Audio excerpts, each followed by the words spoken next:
The Mystery Dungeon series is probably the best spin-off to come from the Pokemon IP. It drastically changes the formula while keeping the Pokemon charm we all know and love. However, it's been almost a decade since the last main installment, not counting the recent remake, which even then still came out over 4 years ago, with no news or updates on the production of a new title. But thanks to the fans, Explorers of Sky has become incredibly modifiable, allowing for a plethora of exciting ROM hacks to come into existence. While the mystery dungeon hacking scene is still in its early stages, there are still some impressive projects, and today, I'm here to showcase exactly that. My name is Avery, and these are what I believe to be the best Pokemon Mystery Dungeon ROM hacks. I'll start with what's probably the longest hack with the most changes. A hack that takes the story of Explorers of Sky and expands upon it in a very interesting way. This is Pokemon Explorers of the Spirit. I did a full playthrough of this hack around the time it came out 2 years ago, but I replayed through it a bit to refresh my memory. The first thing you'll notice about this hack are the story changes. First of all, you have a voice. And no, I'm not talking about the internal monologue you had in the default Explorers of Sky. Your character can talk, and people can hear you. Now, what I really like about the main character in this game is that you no longer feel super one-sided. Your dialogue will feel a lot more relatable, with a bit less of a filter than you would have. Your character will do things differently, but not things you wouldn't necessarily not expect them to do. Overall, this was a good change, and it's nice for once to not play as the extremely selfless good guy character. One more quick story change, and I promise it's not a spoiler since it happens about 20 minutes into the game. So the plot seemingly takes place after the conclusion to the original Explorers of Sky story. The future seems to be restored. Again, I don't want to spoil how that change might impact the story, but it's what personally got me hooked, so I did want to share it and further your interest in this hack. But this game isn't just a story expansion. The developers have made a lot of effort to modernize the game. A small but very significant one of those changes would be the ability to now quickly select from your list of moves with the L button, just like the newer Mystery Dungeon games. But the big feature that I probably should have led with is that you can now choose your starter Pokemon.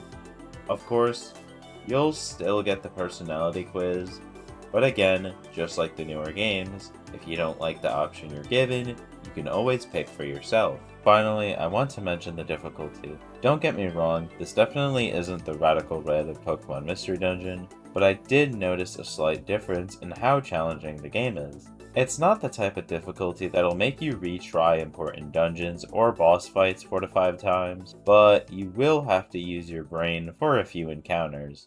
Alright, so I'm probably going to have the least to say about this hack, not because it's bad, but because it's almost entirely story-based. It doesn't have the same quality of life as the other one I discussed, but it is still carried by its incredibly interesting and relevant plot. This hack is called In a Dark Past, and rather than playing as the human-turned Pokemon that woke up on a beach, you play as the pre-evolutions of two familiar characters, set in the dark future where time stands still. This game does an incredible job of exploring the hopelessness of the dark future. Everywhere you go, something is always waiting around the corner to kill you. Yes, I did say kill, which is something you'll see for yourself while playing. The story is a lot darker than the official Mystery Dungeon titles, but I don't want to spoil too much about the plot, so I'll stop there. The gameplay, however, doesn't feel very different from base Explorers of Sky. Other than a bit of difficulty increase and an unlikely main character, you're mostly here for the story. But even then, the story has a ton of surprises, and even alone is worthy enough for a playthrough of this hack. This last one is a bit different from the first two. It doesn't come with any story changes, rather is much more gameplay focused. Explorers of Fortune's biggest feat is introducing over 200 Pokemon from the newer generations. From Victini to Hydrapple, you'll finally be able to experience Mystery Dungeon with a fresh cast of Pokemon. Alongside these new mons, also come regional variants like Lowland Vulpix and Paldean Wooper, but with new Pokemon, also come new starters. Like the first hack I discussed, you'll be able to choose your own main character, but your options will be a lot different. And unlike the official PMD games, your partner can even be the same type as you. However, we're just getting started with this hack, as there are so many other quality of life features it has to offer. There's both a shortcut to control your team's moves, and quickly select your own, so you won't have to go through the entire menu or rebind your own moves whenever you're in a tough spot. If you're worried about the Pokemon you recruited becoming underleveled, then don't be, as there's a new EXP share system that'll help keep them on par with the rest of your team. Before I end this video, I want to talk about one more interesting thing that came from the Mystery Dungeon hacking scene, and that would be a randomizer. Now, I'm sure as a Pokemon fan, you know exactly what this does. Randomize encounters, learnable moves, and even starters. But this one in particular does a whole lot more than that.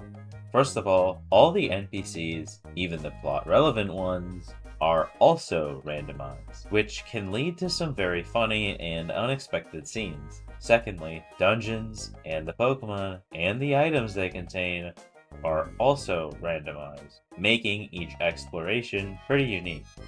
Best of all, the randomizer even comes with the patches that add the quality of life features I mentioned in the previous hacks, like quick select for moves. Now of course, all of this is super customizable in the very easy to use randomizer app that I'll leave a link to in the description. But while these hacks might not seem super impressive at the moment, you have to take into account that the tools used to accomplish all this are only about 2 years old. Compare that to the GBA scene that's had almost 2 decades to evolve into what it's become today. While I don't think it'll take that long for the PMD hacking scene to become what the GBA scene is, I do think it's worth being patient, so that one day we can start seeing fully custom stories come to life. But anyways, if you enjoyed this video, then be sure to subscribe, and of course, have a nice rest of your day.